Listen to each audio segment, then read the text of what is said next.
Hey y'all, today we're going to make home fries, otherwise known as homemade french fries. We're going to start off with a large bag of russet potatoes, the best potatoes to make home fries with.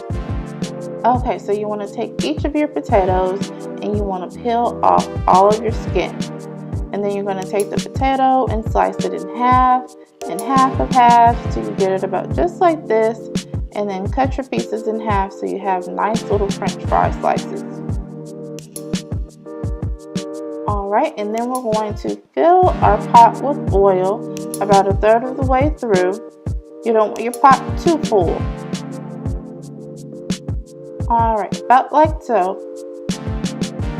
Then while our grease is heating up, we're going to go ahead and rinse our fries. Get all that extra grit, starch, all of that off your french fries, and drain all of your excess water. And once you've done that, they're going to look just like this. Okay, french fries perfect and ready to go into the oil. Alright, add your french fries into the oil, being sure not to overcrowd your pan. Fill them until about the bottom of the pot is covered with french fries, and that should do it. You don't want to add too much because that's going to bring down the temperature of your oil.